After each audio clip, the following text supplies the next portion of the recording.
Hello! I am like a minute late or two, you guys, depending on your watches that you guys got going on. Hello! Good morning, good afternoon, good evening, good night, good evening to where you are, wherever you are, whatever you're doing. You are in the right place at the right time, doing the right thing with the right person. Welcome to your weekly post check with Dr. Dale. My goodness. So I'm going to start with this. We interrupt this regular programming to bring you a more recent news. So I don't know if you guys noticed. I don't know if you guys noticed, but I did, I did, oh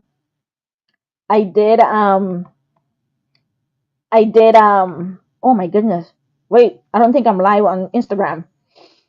And I'm supposed to be live on Instagram. So give me a chance, you guys. Give me a chance to get it together here. All right, I think I got it together now. I think I got it together. And because I got it together, um, we are here. So hello, you guys. I'm telling you, life is just beautiful. Life is just amazing, and you got to take it all. You got to be ready for it all, babe. You got to be ready for it all, people.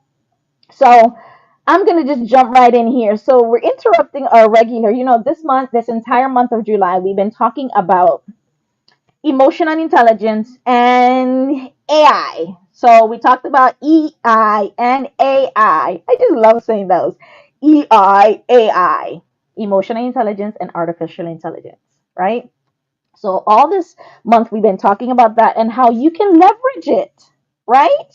In your organization, in your personal lives, at home, at school, at work, wherever your body is, that's where you can use them and you can ensure that help it to make your support your life and so that you can be a better human being, right? Not only for yourself and your family, but also for your employees, for your coworkers, for your peers, for anybody that has any interaction with you. Okay. All right. So, welcome everyone. Today, live session is special, right? I don't know if you guys noticed, I changed in some of the platforms. Probably I did it on YouTube and LinkedIn. I didn't do it in everywhere. So, because it's recent and I just popped in here and decided to do it, we're talking today about the topic that's making headlines. It's making headlines. So, we got to make headlines with it. And sometimes when the spirit moves you, you got to move with the spirit, you guys. So the headlines that has a profound impact on the future leadership and the future of leadership and workplaces dynamics all over, right? As many of you know, Kamala Harris was recently nominated, making her, making history by being the very first female, the very first African American. No, I think there was a first female before that was Hillary. No, not Hillary Clinton. Why did I say Hillary? God, you guys know what I'm talking about. Jesus. I can't with me and my brain sometimes. I can't with me and my brain. So, first Black South Asian vice president nominee for the presidential position, right?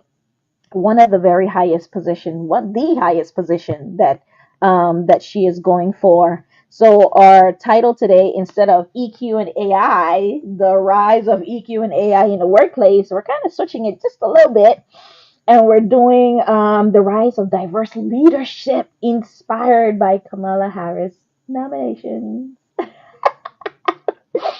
Yes, that's what we're doing today, you guys. So we're going to bring in AI, of course, but we're going to kind of just mesh some of that importance of leadership, diversity in the workplace and in all areas of our lives, right?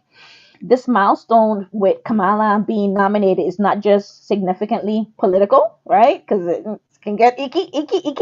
That's not what we're talking about here. We're what it's kind of offering for us is valuable lessons for leadership and diversity in the workplace. So, kind of let's explore together how this momentous event, can inspire us to foster diversity and inclusion in our organization and wherever it is that you want. When you bring a group together, you want to have a diverse group, and why is that important, right? Kamala Harris nomination is a watershed moment, right, in history. It highlights the progress we've made and the importance of representation at the highest levels of leadership. So I was kind of talking with the husband. We were talking about. I'm like, what was the the the Constitution was, put into place in 1776, and today we're in 2004. Kind of did the calculation. That's about 248 years ago, and we just started with from my understanding, the presidency um, about, a little bit over 40 years ago, because with all of the presidency, I think it's about, we're at 47, 48 presidents, and that's it. So we're barely 50 years that we've been doing this democracy, ordeal, right? Voting for a president. So that's just look at, it took us, if we started since 248, it's just in the last, we're young. America is a young country, from my perspective, right? Just my opinion. It's a young country. And, it highlights this momentous event. It highlights the progress we've made and the importance of representation at the highest levels of leadership, right? I was looking at even at a you know Windows and their leadership, the Windows, the company, and their leadership, and how diverse, right, that they kind of looked. So I know that sometimes, I know with all the stuff that happened with Black Lives Matters and some organizations, and they were just hiring a bunch of African American or people of BIPOC community or various backgrounds, and kind of putting them in leadership positions and not really implementing those diversity principles and inclusion within the organization. I know that there are companies out there that was doing this, and if you're doing it, I'm waving my finger at you. Stop doing it. Don't do it. Don't stop doing it. Not only put them in a position, but make a difference, right? Make a difference. Let me add my little, I got my little slides I got going on here. If I could just get my slides back up. Where's my slides? I had slides up here, you guys. I promise you. Here we go. Here we go. So, with this momentous event, right? So, some stats for you. Research from McKinsey and Company shows that companies with diverse executives teams are over 30% much more. They outperform their peers on profitability. 30%, right? And that's just last year's news. I wonder what it is this year, right? Some benefits of having diversity in your organization. Diverse leadership teams brings a range of perspectives, fostering, innovation, creativity, better decision making, collaboration, right? The mirror, they mirror the diversity of the marketplace and their customers. If the customers that you are selling to are any and everybody, because don't have green don't have any sides. Green is green, and everybody wants the green, right? And if that's the case, then why aren't we? If your customers are from all walks of life, why aren't your employees from all walks of life? Why isn't your leadership from all walks of life? I don't know. That's a question for you, right? And it leads to a more effective strategy, right? You're not just planning for today. You're planning for next year and the years and years and years and years of years, right? Microsoft diverse leadership, I mentioned that earlier, right? And the force behind helping, which stays what help the company stay ahead of tech industry, because they have different perspectives seated at that table, and everybody gets to have an input, right? Because of their skill set and their experiences, right, from all over. Creating a diverse team leadership team requires intentional actions.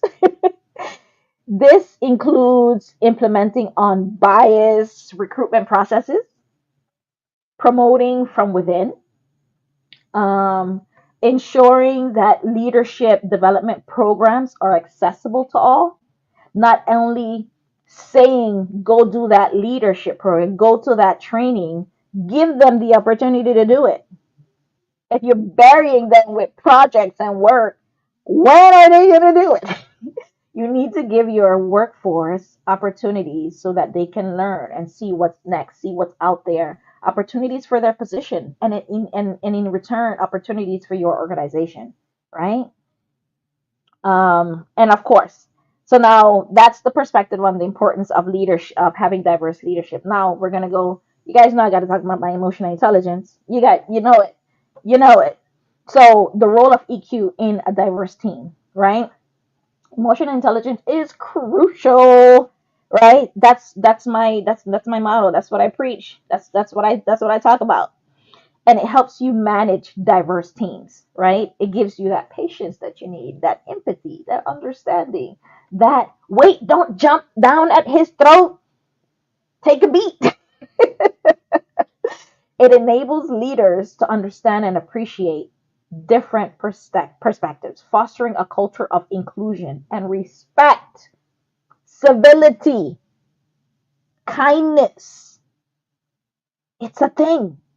According to Talent Smart, you guys know the multinational company that does they're all about emotional intelligence training. If you guys they're really big, they've been around for quite some time. They reported a survey of over 90% of performers have high emotional intelligence. So to move your company upward and onward and forward, emotional intelligence, diversity, inclusion, artificial intelligence, we're going to talk about that part right now. We've been talking about it all month. All of these things is what you need to go forward, to go higher, right? In order for your organization, not only your organization, the people, right? Improving communication. High EQ helps effective communication, right? It helps, team to build that communication in terms of, did she say what I thought she said? No, let me go back and ask her. Let me just double check, make sure I understood what I thought she said. Instead of jumping to conclusions, instead of, not asking the question, instead of not being free and open to share constructive feedback about a project. Not being able to share that, hey, that project, I don't think there's something missing. It's missing. You can't share that it's missing because the environment and the culture and the practices in the organization is so tight with hostility and people not being able to speak freely, that the project is gonna fail, right? Because everybody that's on the team don't have a voice, or they don't feel like they have a voice, right? It ensures that all voices are heard and valued. That's what emotional intelligence does, which leads to a more team cohesion, collaboration, productivity, right? Our research shows from Harvard Review, I think it was, yeah, Harvard Review, Business Review, found that teams led by emotional intelligence managers are more effective and have higher job satisfaction. People in the department love working with those managers because the managers did not, they didn't have a dictatorship department. They had democracy. They understood. They shared insights. They apologized, right? They know when to step back and let the team just let that person, let that employee just lead and do their thing. The training and development manager for Amazon, he said, leaders work every day to create a safer, more productive, higher performing, diverse, just work environment. They lead with empathy. They have fun at work. They make it easier for others to have fun at work. Hence the reason why I put the picture with Kamala smiling.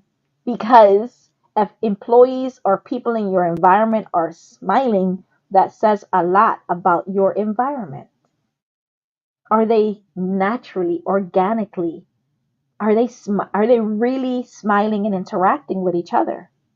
Leaders can smile too. Leaders are not just wanking their washing their fingers at their employees. Leaders smile. And according to the training and development manager who was talking about emotional intelligence with Daniel Goleman on this interview that I saw, he said leaders make it easier for others to have fun at work. So I don't know what you're doing. I don't know what you're doing. Some practical steps, right? Leaders can improve their EQ through listening. They say always, God gave you 2 ears, one mouth. There's something there about that. 2 ears, one mouth, right? Empathy. Continuous feedback.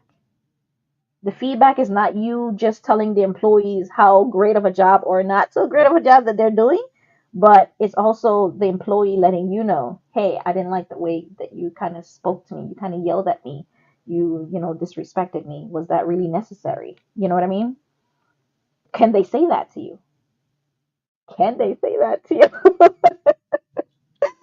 And then let's move a little bit deeper down to AI, artificial intelligence. So, artificial intelligence and supporting diversity. AI can be a powerful tool in promoting diversity, right? It helps in unbiased recruitment. Unbiased recruitment, right? By removing subconscious biases from the hiring process. We talked about that quite a few, I think once or twice in the past weeks. AI driven analytics, can also track diversity metrics, right? Highlighting areas of improvement. And we talked about, I think was IBM, they have an AI called Watson, and it ensures that fairness in hiring, making sure that you're not just hiring from one part of the city, you're hiring from that bigger pool so you get a more diverse population, which builds a more diverse workforce, right? And then enhancing team dynamics. That's what AI also does. AI tools can analyze the team dynamics and suggest how to improve collaboration. It takes all of that data that you feed it, right? And it allows you it presents it to the leader and it says, here, this is the kind of people that you're hiring. This is where they're coming from. This is the education that they have. This is, and it can even suggest areas or ways that you can improve your workforce. If the majority of your workforce don't have a college degree or they're interested in going to college, AI can, it can help you come up with ideas. Like there's so many different ways you can use it, you guys. By understanding the team interaction. I think there was an organization, I forgot where it was from, that they were using it to have, it was a call center and the customer service people then that were receiving the calls. It was kind of listening to how the employee was talking to the customer, and it was listening to the tone, the words they were saying. They were cutting the customer off. And the AI tool was able to tell, hey, Tommy or Sally, whoever, Samantha, um, this is what we noticed on the recent calls that you've been having. Here are some areas that you can improve. Or Find out why they were cutting the customer. Like AI provides you with all of that information, right? Right? Leaders can make informed decisions to foster a more inclusive environment. People want to be better at their job. They want to be doing a good job, right? And the only way that can happen is if the leader is a little bit more inclined to provide continuous improvement. Continuous improvement. So I got this quote from um, Andrew Young, and he said, and it says, every company has a mission statement. Most frontline employees don't know. I laugh because it's so true. I used to say that companies have their mission and these vision and these, because I've been in some organization, you guys. I've been in some organization. And, they have them on the wall. And that's all they were. They were on the wall. Nobody knew them. Nobody followed them. Nobody cared about them. Nobody didn't implement them in their presentation, in the practices in the organization, in their policies. Nobody. They just were just pretty on the wall. Okay? So he said that mission statements, frontline employees don't know and can't say. They don't know them and they can't say them. What's the purpose of them? For you, for us to be able to implement them in the workplace, right? If your organization, part of their mission statement, their values, their purpose is to be kind or to provide a more inclusive environment, and that's not being exemplified in your day-to-day interaction from the leader up, from the top up, from the top down, bottom up, then I'm sorry. We got to go back to the drawing board, my friend. We got to go back to the drawing board.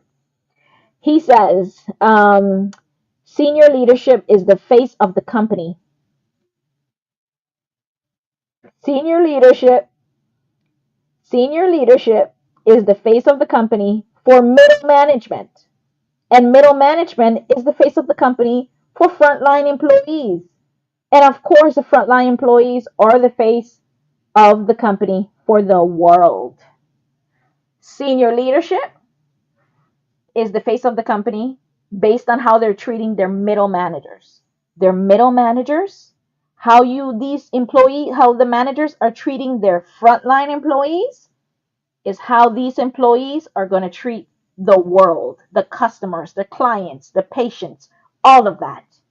So if you don't have that, if they're not in good communication, these three people, this is one, two, three, yeah, three, well, four if you include the customers, then we are not doing anything, my friend.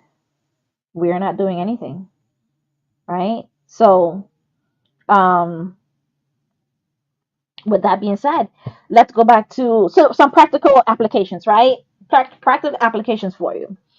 Implement AI tools that support inclusive practices, such as diversity, analytics, platforms, and unbiased recruitment software.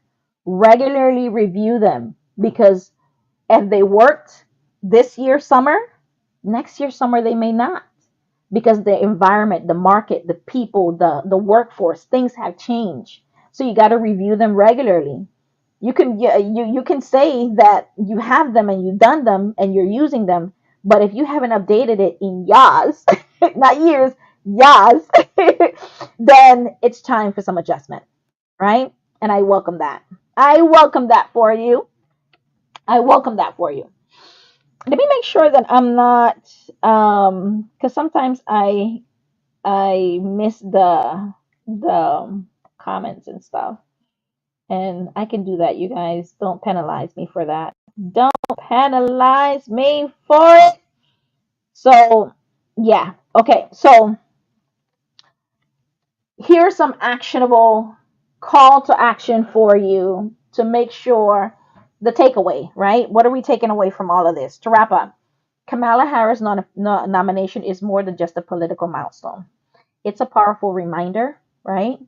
That for the importance of diversity and inclusion in leadership. By integrating emotional intelligence and artificial intelligence, we create workplaces, spaces, places, homes, conversations that are not only more productive, but are more inclusive, right? They're more innovative, right? And here's some steps for you, right? Because we always got homework with Dr. Dale gives you guys homework.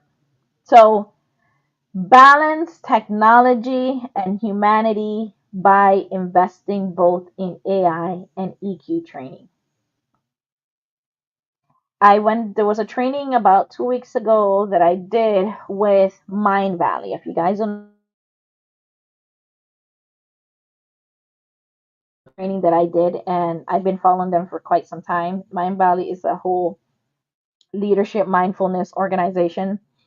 And they did a whole training, a 4-day training with top-notch individuals that are in the space right now, about it was intelligence summit, and did a 4-day training for 4 hours each day. And they went in details about all of the different things that AI can do to make your day, your employees, your projects, your organization more effective, more sustainable, right? More efficient. And I that's a tool for you. You can go research them. Maybe it will lead you to someone else. And that's artificial intelligence. Now, EQ training, I'm biased. I'm going to send you to me because there are a lot of emotional intelligence training coaches out there, and they're all amazing in their own right. I haven't really run into one yet that has worked over 10, 15 plus years in human resources. So I started my career in human resources, and then I moved over to um, more in depth of people management, I guess. Yeah, more people management and leadership, leaders creating leaders and training tools for the trainers. And that led me to do my research on, social impact management, on emotional intelligence, right? And just meshing all of those together, it gave me, a whole slew of connections and tools and resources, and to be able to foster a more inclusive, more equitable, more fair environment for the employees, right? Because I seen it from firsthand because I've been there, right? And then you just get an explosion of employee value, right? Employee or person value, right? So research the emotional intelligence training program. They're out there, but of course I'm biased because I am. Because that's my thing. That's my thing. So I'm gonna always go with that. And then of course, if there's partnerships and working with other organizations, that's definitely a tool there as well. But emotional intelligence is not something that is one and done. It's a continuous learning, right? Like the Kaizen word, Kaizen, the Japanese word, Kaizen, continuous learning, always growing. You always have to be sharpening the tools, right? Another thing you can do is implement AI tools responsible to ensure transparency and fairness. It's important. You think people are not paying attention to that fairness part and that transparency, but they are. They're not saying anything because they're not comfortable saying anything, but they are paying attention. Foster a human centered culture by encouraging open communication and continuous learning. Foster it. If it's not there, start from scratch. You can, I said this before, we've been talking about this whole month. Instead of implementing the AI tool for your entire organization at once, start with a pilot, start with a small group, a small department, and try it in that department and see how you can leverage it from there. And then if it benefits them for a couple of months, a year or so, whatever, then move it out to other departments or other projects, right? But you got to start somewhere, right? You got to start somewhere. Promote innovation and adaptability. by embracing flexibility workspaces, right? Flexibility. It's okay for people to have a mental health day. It's a real thing. It's a real thing. So let's take this moment, with the whole nomination thing, with the whole leadership thing, the diversity thing, emotional intelligence thing, the artificial intelligence thing, to drive positive change in your workplace, right? Thank you guys for joining today.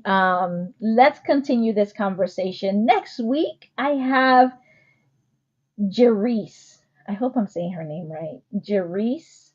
Yes, I have Jerice. I have director of HRIS/AI that's going to be coming, having a great conversation with us. And it's going to be fun. So join then and see how you can implement HRISs in your organization and how AI tools can help you do that, right? Because that will be the last Wednesday of this month, July, and then we're gonna pop into August and see what else we got going on in August, right? Let's continue this conversation, you guys, and how we can all contribute to a more inclusive, dynamic, diverse future, right? Wherever it is that you are, it's important. You are important. You matter. You matter not only to the world, you matter to me, um, because everybody does, right? And don't feel like because your whatever position you like, it's don't make your position because the title is smaller than we would like it to be at this point in time, right? Don't equate your title to your worth. Your title is one thing, and that's gonna grow once you continue in training and working and moving up the ladder, right? If that's something you want. But what's most important is just your worth is not based on the title that you have. I don't know why I'm saying this. This is for someone, I guess. So, which is to say, you have a right, you have a seat. And if you don't have a seat and you feel like you don't have a right, I'm here to encourage you, to tell you, you do have a right to say respectfully what's on your mind and how you can take charge of your own career in your own hands. You have to take charge of your own career in your own hands, your own career development, right? The company can help you, the leadership in the company can help you, but at the end of the day, it's yours and you have to take charge of it. It's your responsibility, right? And it's okay for you not to get it right sometimes, right? You're not supposed to. Falling down is a part of the process. What you can't do is stay down. We ain't got time for that, right? And it's easier said than done. Trust me. I know. So much easier said than done. If you're going to soak and you want to cry and you want to vent and you don't want to do anything and you just want to just go with the flow for a little bit, do that, but put a time limit on it. Because if you're a type A person like I am, or whatever type you are, at some point in time, you're going to look back on your life and you want to be able to look back at it with a smile and say, I did the best that I could, and that I continue to push and I continue to walk and I continue to grow, right? You want to make sure that, and it's not for you, for your kids, right? For your siblings, for your nieces, your nephews, right? For everybody that's coming before you, after you, everybody that's coming after you, right? And it's important for you to be that best version of you, right? And that's what it's all about at the end of the day, right? I want to end with our quote. The quote I like to always uh let's see here. I'm gonna end with the quote from Kamala. Let's end with the quote from her.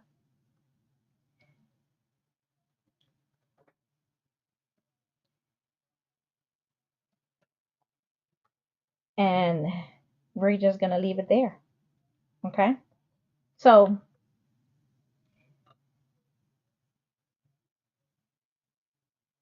you are here because other people came before you, in essence. The quote that is going around about Kamala and the coconut tree all over. At the end of the day, you are here because other people came before you. And if you're here, you have to take full advantage of that opportunity. You may not think the opportunity is great, but it was so much worse before you. So you got to give thanks for the little that you have and wherever it is that you are, right? So with that, I am going to end, and I'll see you guys next week. Remember, we have a really awesome guest next week, and that's how we're going to end the importance of having a diverse leadership with emotional intelligence, with artificial intelligence, with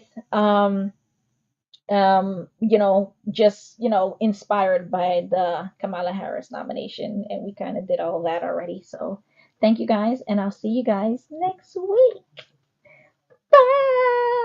Bye.